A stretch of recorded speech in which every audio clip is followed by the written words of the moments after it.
اور پاکستان کی برائی کی، پاکستان کی حکومت کی برائی کی. دیکھیے پاکستان میں ساری چیزیں ٹھیک نہیں ہیں، کسی بھی ملک میں نہیں ہوتی.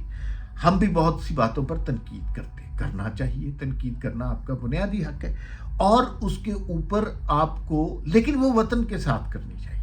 اپنے شکوے، دکھ، درد اس وطن کے ساتھ کرنے چاہیے. لیکن اگر آپ اس وطن سے دور ہیں، بیرون ملک بیٹھے ہیں، کوئی بھی پاکستانی ہے بیرون ملک پاکستانیوں سے خطاب کر رہے ہیں، تو بنیادی طور پر آپ اپنے ملک کے سفیر ہوتے ہیں. کیا آپ نے دیکھا ہے کہ کوئی سفیر اپنے ملک کو گالی دے رہا ہو؟ کیا آپ نے سوچا ہے کوئی شخص کسی ملک کی نمائندگی کر رہا ہو اور اسی ملک کی جو ہے برائی کر رہا ہو؟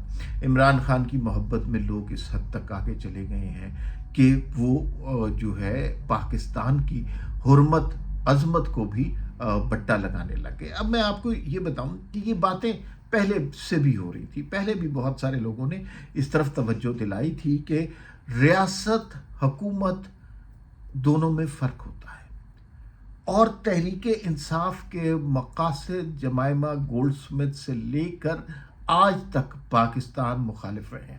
2011 سے، اب میری بات توجہ سنیے، 2011 سے پاکستان میں مسلسل انتشار رہا، تنزلی رہی، نفرت رہی، جلاؤ گھیراؤ کی سیاست رہی.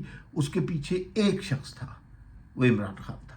حتیٰ کہ دیکھیے اس شخص کو حکومت دے دی نا، تو اس کا مطلب ہے کہ ملک میں آرام چین ہو جانا چاہیے؟ نہیں، اس ملک میں اور انتشار بڑھ گیا جب اس شخص کو حکومت دی گئی.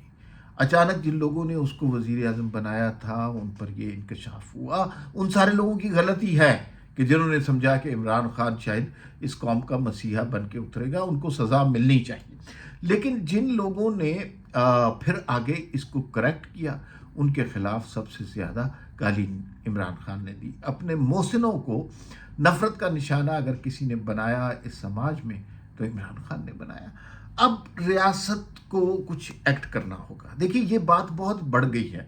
اب بھارت کے حوالے سے ہمیں کچھ سنجیدگی سے سوچنا پڑے گا. کیا جو لوگ پاکستان میں رہتے ہیں انہیں یہ عادت، یہ اختیار ہونا چاہیے کہ وہ بھارت میں میڈیا پر بیٹھ کر وہاں پر گالی دے سکیں پاکستان کو؟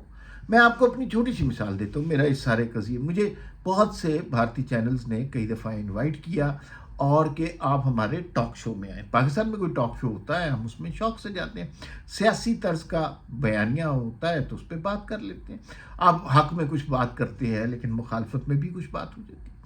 بھارتی چینلز پہ جب آپ جاتے ہیں وہ آپ کی بات سنتے نہیں، آپ کا مائک نیچے کی آواز نیچے کر دیتے ہیں، اور ارد گرد کے جو لوگ ان کے بھارت نواز تجزیہ کار بیٹھے ہوتے ہیں وہ چیخنا چلانا شروع کر دیتے ہیں. اس ہنگامے میں، اس بدتمیزی میں، اس ہڑبونگ میں کچھ پتہ نہیں چلتا کہ آپ نے کیا کہا. اس کے بعد وہ اس کو سوشل میڈیا پر چڑھاتے ہیں، اور اس کی مرضی ہے کہ وہ اپنے نام سے اس کے حوالے سے سوشل میڈیا پر کیا لکھتے ہیں. وہ یہ کہہ دیں کہ پاکستانی تجزیہ کار نے پاکستان کی مخالفت کر دی، کیونکہ چیزیں ان کے اختیار میں ہوتی ہیں. تو میں بڑا اعتراض کرتا ہوں کسی بھی بھارتی چینل پر جانے سے، اس لیے کہ وہ سازشی مکار لوگ ہیں، وہ کبھی بات آپ کی سنتے ہی نہیں ہیں. لیکن ایک بات ہے کہ عمران خان کی بہن کی بات کو جس توجہ سے سنا گیا، جس طرح پروپیگیٹ کیا گیا، وہ بڑی حیران کن بات ہے. ایسا تو کبھی نہیں ہوتا.